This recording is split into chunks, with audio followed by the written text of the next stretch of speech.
Naissance ce jour de l'enfant Jésus, le Sauveur est né. Dans toutes les églises, les fidèles ont prié pour célébrer cette venue, synonyme également de la paix retrouvée. Et au Vatican, le pape François lance un appel à la paix et à la sérénité. Beaucoup de larmes en ce Noël, dit le pape dans sa bénédiction Urbi et Orbi. Et puis l'hôtel Mercure Sarakawa démarre officiellement ses activités et c'est à travers un déjeuner buffet, tradition respectée cette année encore par cet hôtel. Voilà pour les titres et merci de nous rejoindre dans cette édition de 20h. Un sauveur nous est né, joyeux Noël, en ce jour de la venue au monde de l'enfant Jésus. Un côté de notre cœur saigne amèrement pour tous nos frères et sœurs à la recherche de la paix, de la stabilité que nous devons à tout prix préserver dans notre pays. Et la télévision togolaise en ce jour de Noël, jour de paix, de solidarité et d'amour, se joint à tout et chacun de vous pour une synergie des actions qui mettent en exergue toutes ces valeurs pour le développement du Togo.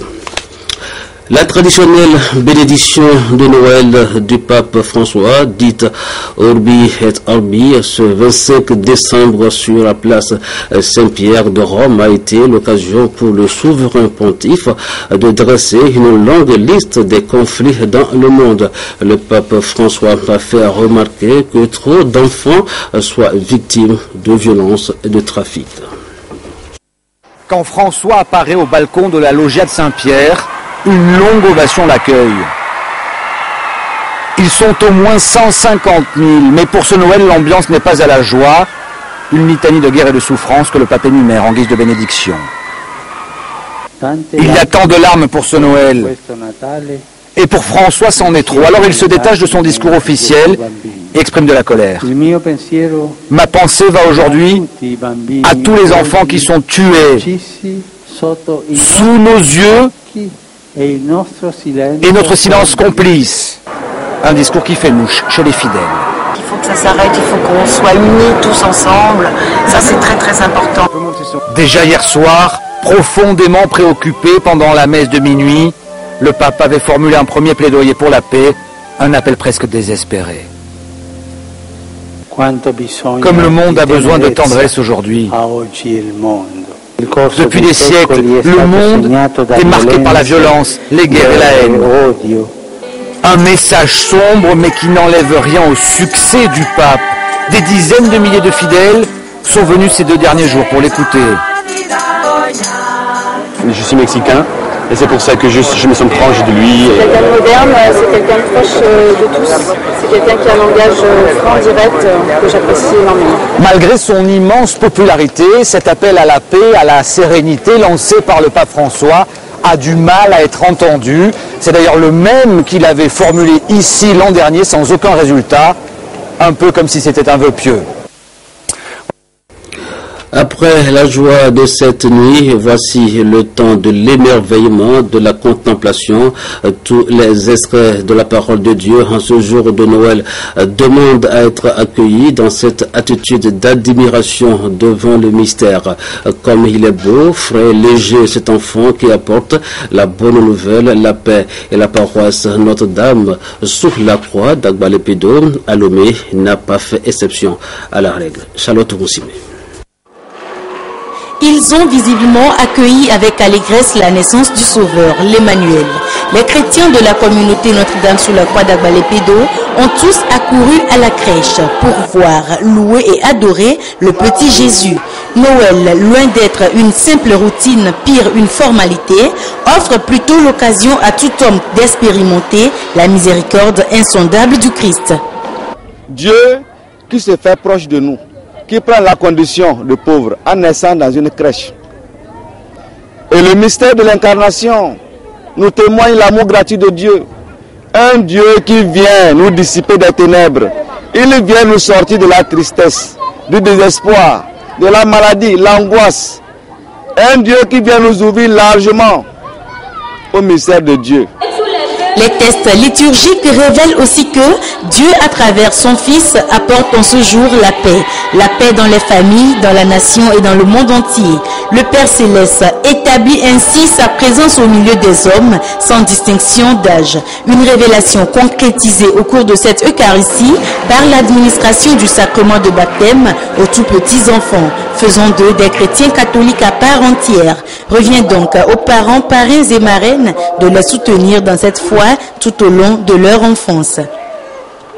Avant de donner la bénédiction finale, le célébrant a convié le peuple chrétien à témoigner de beaucoup d'amour à l'égard des enfants, spécialement en ce jour qui leur est dédié. Je suis très contente, c'est la fête de Noël. Et c'est la fête des enfants. Et c'est la fête des enfants. C'est d'ailleurs le moment privilégié de cette frange innocente qui espère impatiemment le passage du Père Noël. Petit Papa Noël, t'as du dessin quand tu sais, afin d'assurer pas nez, n'oublie pas un petit soulier. La nuit de Noël, la grâce de Dieu s'est manifestée. Un sauveur nous est né. À l'église catholique d'Aguanivé, les fidèles ont vécu ce moment solennel. Danjuma Ali, Augustin Kossi, Ramdan Bassina. Une crèche aménagée aux lumières multiples témoigne de la solennité de l'événement. Menu chrétien ou la nuit d'attente de la venue de Jésus au monde. Et pour la énième fois, les chrétiens ont accueilli dans la joie et l'allégresse la naissance du Christ roi. Ici, le curé de la paroisse Marie-Théotokos d'Aguanivé, entouré de ses fidèles, se sont prêtés à la tradition. Tout a commencé par la consécration de la crèche devant héberger le nouveau-né. Puis, la célébration eucharistique, une messe d'action de grâce en l'honneur de Dieu qui s'est fait homme. Le diacre Georges Acladier, s'inspirant de l'évangile de Luc chapitre 2 verset 1, a invité les fidèles au pardon et à une vie nouvelle. Minuit sonne. Un enfant nous est né, Jésus est né à Bethléem. C'est un moment solennel où les chrétiens, seuls ou en groupe, ont exprimé leur dévotion au Christ Sauveur dans la crèche. Noël Toulassi, un natif du jour accompagné de sa femme, ont rendu visite à Jésus à l'instar des rois mages, ce qui ouvre la voie aux festivités de Noël, fête de la naissance de Jésus. L'esprit de Noël est avant tout un moment de partage, de solidarité. La ministre de l'Action sociale Dédé Arouifa était au centre hospitalier universitaire Sylvanus Olympio, au centre d'orientation de prise en charge des enfants en situation difficile pour transmettre la joie de Noël. Eric Djanipo, Aliou Ouro Tchikiri, Rachel Aoukou. Des vivres et non-vivres. Voilà l'essentiel des cadeaux que la délégation du projet Noël solidaire, conduite par la ministre en charge de l'action sociale, a apporté aux enfants en ces jours de fête de Noël. Que ce soit au centre d'orientation de prise en charge des enfants en situation difficile, à la brigade pour mineurs ou encore à la pédiatrie du centre hospitalier universitaire Sylvanus Olympio, la joie est perceptible. Je remercie Madame la ministre pour ces cadeaux de Noël du chef de l'État. Nous aussi, nous allons fêter bien. C'est un geste du chef de l'État qui exprime aussi sa solidarité à cette couche vulnérable en ces périodes de fêtes de fin d'année. Nous sommes venus ici, au nom du chef de l'État, leur apporter la joie en cette période de fête. Une joie qui se traduit d'abord par la présence à leur côté des autorités pour leur témoigner qu'ils sont précieux pour notre nation. À ce jour, près de 4000 enfants ont bénéficié de ces kits festifs grâce à ce projet Noël solidaire lancé le 20 décembre dernier. Cet acte humanitaire prendra fin le 31 décembre prochain. La joie de Noël a été également transmise par de bonnes volontés aux enfants et personnes vulnérables à l'intérieur du pays. Rendons-nous à présent dans la région de la Kara et celle des plateaux. Nestor Mouzou Ivagoui. Les structures de prise en charge des enfants orphelins de Kara ont eu de quoi réconforter leurs pensionnaires à cette fête de Noël. Des cartons remplis de jouets, des biscuits et du lait. Voilà l'essentiel du cadeau qui leur est destiné. Un don du chef de l'État. Le président de la République a pensé aussi au groupe de femmes chanteuses de la COSA.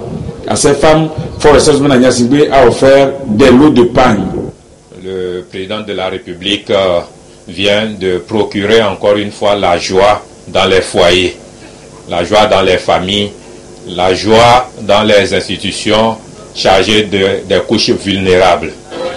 Autre cadeau de Noël du chef de l'État, celui offert aux enfants de Pia. Des jouets leur ont été distribués au cours d'une manifestation qui leur a permis de participer à divers jeux. Coiffés de bonnets de Papa Noël, les membres du bureau de la CFU, Convention des femmes pour unir COSA, se sont rendus au village d'enfants SOS de Kara pour offrir à ces enfants le nécessaire pour la fête de Noël. Pendant que la CFU COSA se trouvait au village d'enfants, le bureau régional de la Kara de la Nouvelle Jeunesse pour le soutien au président Faure était au centre hospitalier universitaire de Kara. Les délégués de la NJSPF ont rendu visite aux malades avec des kits composés de vivres pour leur exprimer leur solidarité dans ce moment douloureux. Heureux, ces enfants le sont parce qu'ils ont bénéficié de dons de jouets de la part du ministère de l'Action sociale, un don remis aux bénéficiaires de l'Akebou, du Wawa et du Moaimono. Par l'intermédiaire des directeurs préfectoraux, l'émotion était visible chez ces enfants. Pour ces tout petits en besoin, surtout en cette période de fête de fin d'année, les inquiétudes liées aux jouets ne sont plus à l'ordre du jour. Le cadeau de Noël, c'est un moment de partage et d'amour, de temps forts en famille, et les enfants du village d'enfants SOS de Dapaon ne vont pas le démentir. À Kodji, dans la préfecture de Kloto, les enfants ont reçu dès présent une œuvre de l'association Essor Togo. Désiré Aloy, à Polyde Katanga.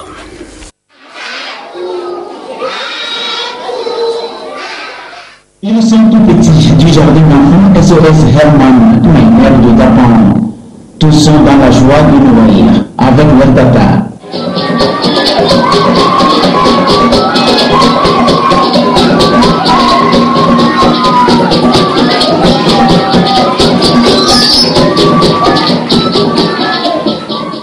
En cette fête de la venue du petit Jésus, ils ont eu la visite de Papa Noël.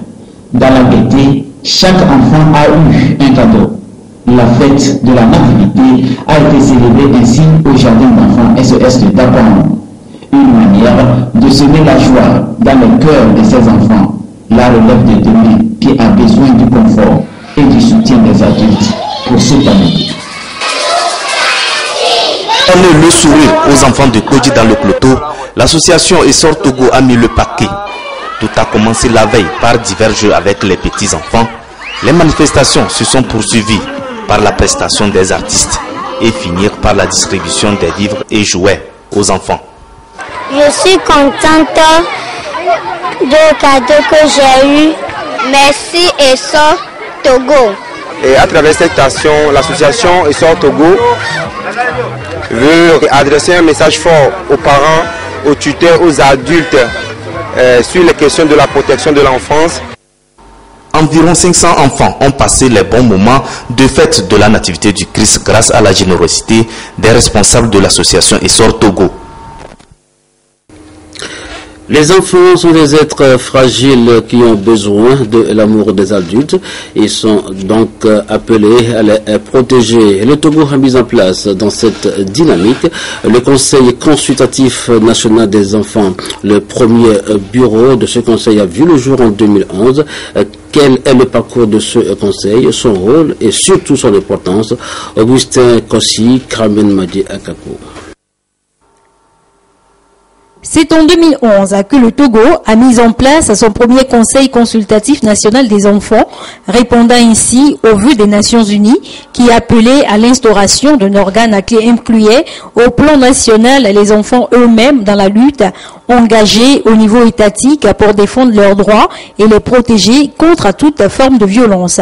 Le Conseil a réuni 25 enfants, 20 issus des 5 régions économiques du pays et 5 de Lomé commune. Le bureau du Conseil vient d'être renouvelé. Dans les 25 ans de la CDE, de la Convention relative aux droits de l'enfant, donc ils vont élaborer leur plan et essayer de mettre en œuvre ce plan en fonction des moyens qu'ils auront à mobiliser. Alabami Faridatou, 15 ans, fait partie du nouveau Conseil consultatif national des enfants en tant que chargé de communication. Nous allons faire des sensibilisations, nous allons solliciter l'aide des médias afin que notre charge ou notre lutte soit complètement mise au vu de tout le monde afin de pouvoir accomplir notre objectif. À l'orée d'une nouvelle année, elle en appelle à une adhésion collective à l'idée d'offrir un meilleur cadre de protection des enfants dans les communautés. Je devrais demander aux gens de faire preuve de foi envers les enfants, d'arrêter d'être méchants envers les enfants. En dehors du gouvernement, le Conseil est soutenu par la société civile, notamment le Forum des organisations de défense des droits des enfants, mais aussi les partenaires internationaux comme l'UNICEF et Plan Togo. Le Conseil existe dans 13 pays de l'Afrique de l'Ouest. Toute personne dépourvue de nationalité qui ne bénéficie de la protection d'aucun État est un apatride et l'on en compte plus de 12 millions dans le monde selon le Haut Commissariat des Nations Unies pour les réfugiés. Cette situation est à l'origine d'une vaste campagne pour l'éradiquer, d'où cette session de formation qui a réuni des journalistes à Dakar au Sénégal. Christine Petit-Kialouté. Les apatrides et les personnes à risque, il y en a de plus en plus ces dernières années.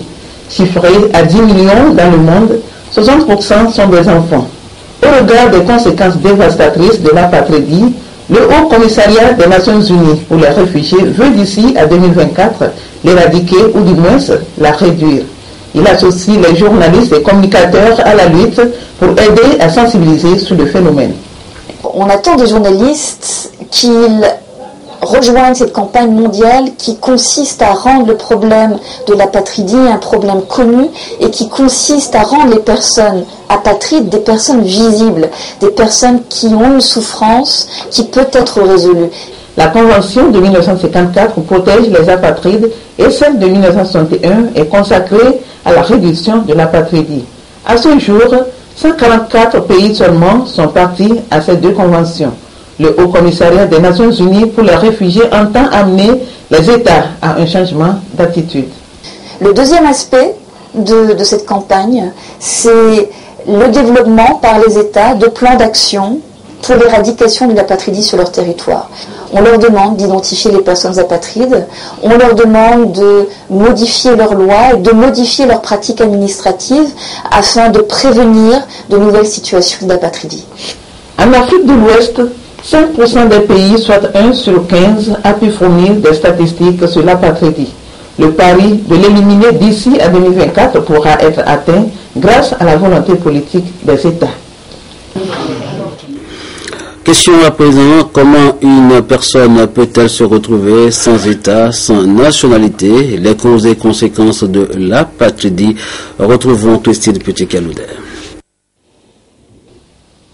Sur la base des estimations du Haut Commissariat des Nations Unies pour les réfugiés, HCR, 750 000 personnes en Afrique de l'Ouest sont des apatrides. Aucun pays ne les reconnaît comme ses ressortissants. Ils sont étrangers partout. La plupart naissent avec ce statut, mais d'autres le deviennent. On peut devenir apatride plus tard dans la vie, avoir une nationalité et la perdre. Mais la plupart des personnes qui sont apatrides sont nées apatrides parce qu'elles n'ont pas pu obtenir la nationalité du pays dans lequel elles sont nées, ni aucune autre nationalité. L'apatridie tire son origine principalement dans les défaillances des législations sur la nationalité. Quand un enfant naît et que dans les législations on dit déjà qu'un enfant peut avoir la nationalité si l'enfant est né dans les liens du mariage, et que quand l'enfant est né hors des liens du mariage ne peut pas avoir la nationalité, ça pose problème. Deuxième série de problèmes, c'est que l'enfant est le fils de son père et de sa mère. Quand la loi dit que la mère ne peut pas donner sa nationalité à l'enfant, ça pose problème. L'apatridie a inéluctablement pour conséquence l'exclusion, l'exploitation et conduit forcément à la souffrance. La personne apatride en général ne peut pas opposer une demande pour l'exercice de ses droits à l'administration, ne peut pas demander la protection de l'État. Chaque 10 minutes dans le monde, selon le HCR, un enfant naît sans nationalité. Il n'est donc plus question d'assurer que la protection. Il faut combattre l'apatridie elle-même. L'adhésion des États aux conventions de 1954 et de 1961 sur le phénomène est une étape importante pour mieux faire face à l'éventail complet des problèmes que pose l'apatridie. Le premier salon international des chrétiens d'Afrique s'est ouvert cette semaine sur le terrain de Serfer à Lomé. Il est question ici de promouvoir les activités génératrices de revenus des chrétiens et saisir cette opportunité pour annoncer la bonne nouvelle comme celle de Jésus né ces jours. Sonia Meneko, Kramemadi Akapo. Tu mangeras à la sueur de ton front, dit la Bible. Ces chrétiens de toutes les confessions religieuses mettent en pratique ce verset biblique à travers la Foire internationale des chrétiens d'Afrique à SICA 2014. De nombreux commerçants venus de divers horizons exposent ici des articles allant du textile au jeu pour enfants en passant par les ouvrages chrétiens. On espère vraiment que les gens vont venir à la foire. On les attend ici. Nous invitons à consulter le stand et voir les différents produits que nous présentons. L'idée est née de la volonté de ces hommes de Dieu de propager la bonne nouvelle du Christ à travers multiples actions. Voilà, nos objectifs, c'est de créer un cadre, un décor pour permettre à tout chrétien de célébrer la nativité du Seigneur Jésus-Christ. Nous attendons de tout opérateur économique, de toute association et organisation religieuse de faire quand même la promotion de leurs produits et services. Des conférences, débats, des prédications et plusieurs autres activités sont au programme afin de ramener les âmes perdues à Christ. La Foire internationale des chrétiens d'Afrique, c'est jusqu'au 31 décembre sur le terrain du Serfer. C'est devenu une tradition, l'hôtel Mercure Sarakawa, pour marquer les fêtes de fin d'année, offre un buffet spécial. Aujourd'hui, 25 décembre, c'est au tour d'un déjeuner que se sont retrouvés familles, touristes et clients de cet hôtel déjeuner pour annoncer le redémarrage officiel des activités de l'hôtel Mercure Sarakawa. Esther Laclé, Rachel Aoukou. Espace paradisiaque, service de qualité, personnel accueillant, séjour de rêve, accueil impeccable. Une seule adresse à Lomé, l'hôtel Mercure Sarakawa. Tout ceci fait de cet hôtel un espace tant prisé par les touristes des 4 coins de la planète.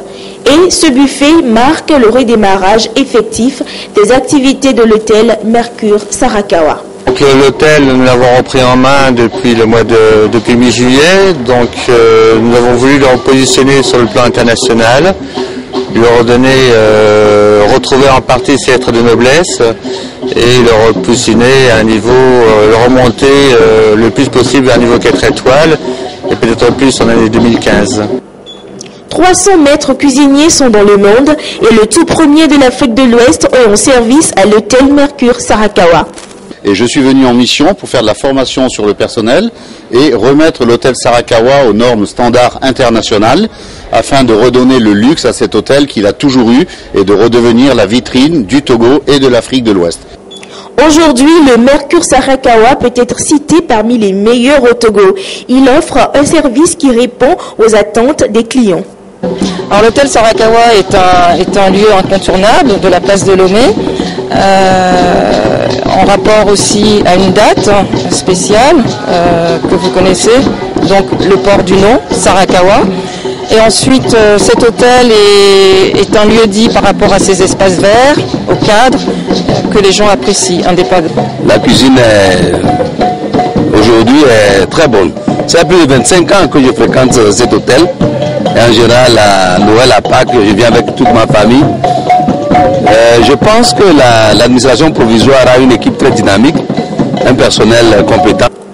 L'hôtel Mercure Sarakawa dispose de 206 chambres, 7 suites juniors, 33 bungalows, 2 restaurants, une piscine, un snack bar, des salles de conférence et une diversité de prestations selon vos besoins.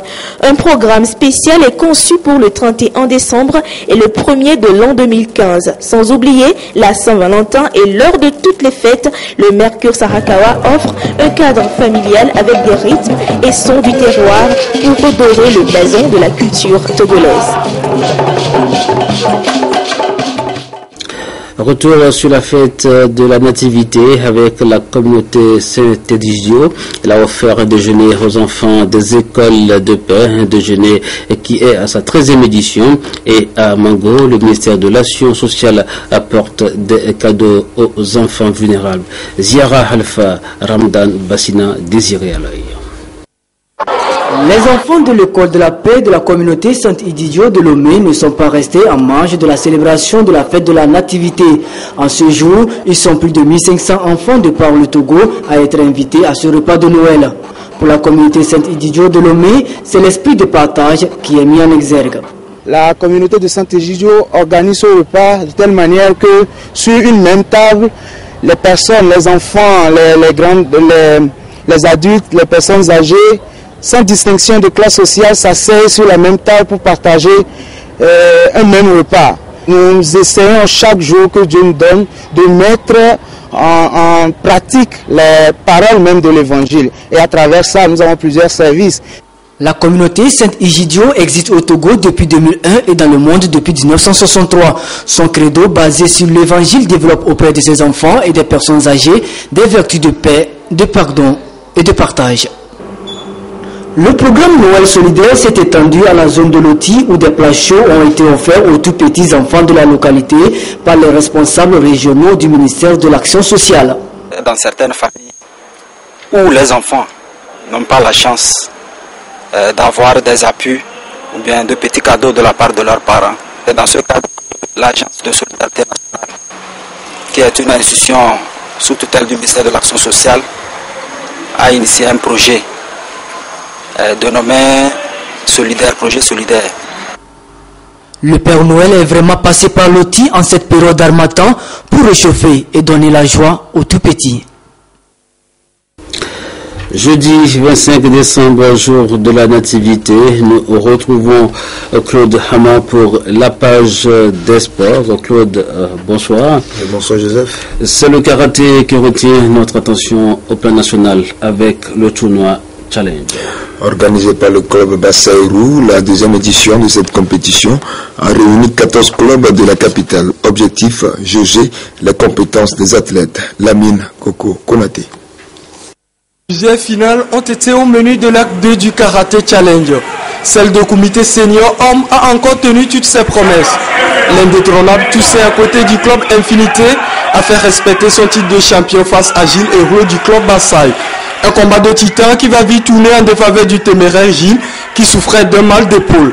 Mal dont Toussaint a profité pour l'assommer complètement. Tout comme eux en comité senior dames, entre Ataï Micheline du club Infinité et Sitia Angon de Bassaï, le duel a été âpre. Ces deux jeunes dames n'ont pas fait économie des coups. Mais au final, c'est Micheline qui sort vainqueur. Que ce soit en comité dans les autres catégories ou en kata, la centaine d'athlètes a donné le meilleur d'elle-même. Après une journée de compétition avec une pause à midi, les athlètes ont été récompensés selon leur degré d'engagement. À côté, certaines bonnes volontés ont reçu également des prix spéciaux pour leur soutien au karaté togolais. Qu'il y a eu plus de participants par rapport à la première édition. On retiendra également que nous avons espéré plus de partenaires pour l'événement, mais malheureusement, on a eu juste ce qu'il faut pour ne pas mourir. Cette deuxième édition a connu une innovation, la présence d'une structure sanitaire pour soulager les athlètes en cas de blessure et pour une consultation gratuite pour tous. Eh bien, Claude, bouclons cette page des sports avec les transferts qui s'annoncent en Europe. Cavani, attaquant parisien, intéresse Arsenal. Ben Arfa, lui, est proche de l'OSG Nice et Fernando Torres serait sur le point de retourner à l'Atlético de Madrid. C'est l'essentiel de ce sujet de transfert. qu'il restait inactif pendant le mercato d'hiver. Selon le Daily Express, Edinson Cavani pourrait franchir la Manche avant le 2 février. Le quotidien anglais fait part de l'intérêt d'Arsène Wenger et d'Arsenal pour l'Uruguayen, un joueur sur lequel les Gunners pourraient se positionner pour un peu moins de 65 millions d'euros, une somme équivalente à celle payée par le club francilien pour faire venir le joueur de Naples à l'été 2013. En attendant cet éventuel mouvement, Laurent Blanc cherche lui à renforcer son effectif et l'entraîneur parisien viserait Kevin De Bruyne, milieu international belge de Wolfsburg. Hatem Ben Arfa semble tout proche de s'engager avec l'OGC Nice. D'après le journal Nice Matin, le joueur de Newcastle a donné son accord verbal pour rejoindre le club azuréen dès cet hiver. Ben Arfa aurait même rencontré Claude Puel le week-end dernier et le courant semble bien passé entre les deux hommes. Avantage non négligeable pour les Niçois, il pourrait bien ne pas payer d'indemnité de transfert. Newcastle envisage en effet de libérer Ben Arfa de ses 6 derniers mois de contrat. Un retour aux sources est-il possible pour Fernando Torres? L'Espagnol révélé sous les couleurs de l'Atlético Madrid ferait l'objet d'un intérêt de son club formateur. Prêté à l'AC Milan par Chelsea l'été dernier, Torres peine à s'imposer en Italie. Un seul but marqué en 10 apparitions et aucune minute de disputée sur les 3 derniers matchs. Selon la presse espagnole, son arrivée à l'Atlético serait toutefois conditionnée par une baisse de salaire. L'Espagnol touche 10 millions d'euros par an. Hier, le président du club, Enrique Cerezo, n'a pas écarté l'idée d'une possible arrivée de l'attaquant milanais, originaire de la banlieue madrilène. Alors Joseph, c'est tout pour l'appel des sports du jour. Demain, la division des sports présentera sa rétrospective 2014 à partir de 20h45. Merci Claude. Ce jour de la venue au monde de l'enfant Jésus est un moment de joie, illustration dans les bars et discothèques, l'ambiance dans certains quartiers de Lomé avec Kwasi Glé et Gérard Lagoudou.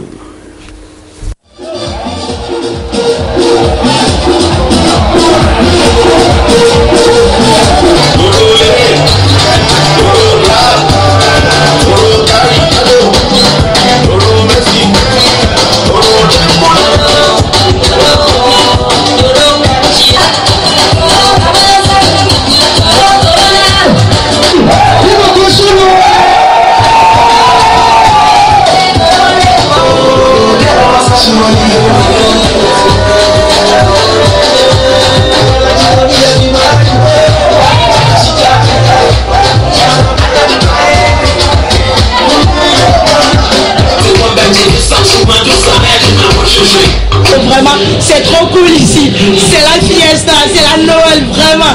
On fait tellement, on est super contents. Il faut s'amuser quand le temps. Aujourd'hui, c'est un jour spécial. Il n'y a pas besoin de.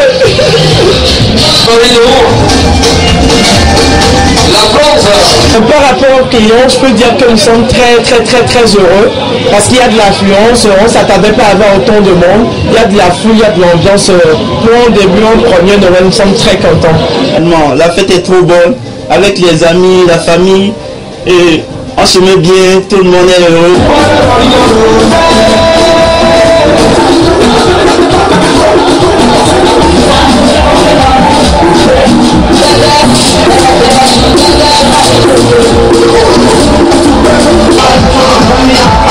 Le petit Jésus est né aujourd'hui et il faut célébrer cela.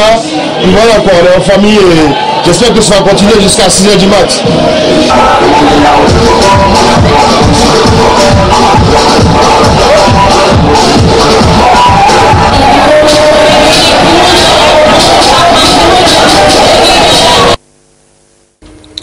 Et puis par décision du président de la commission électorale nationale indépendante, sont nommés membres des commissions électorales locales indépendantes les personnes dont les noms sont à consulter dans le quotidien national Togo Presse.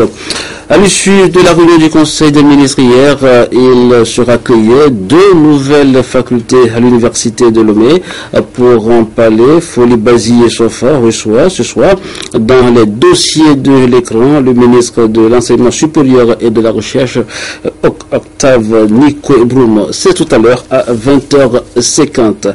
Voilà, ainsi se referme cette édition. Merci de votre présence et joyeux Noël.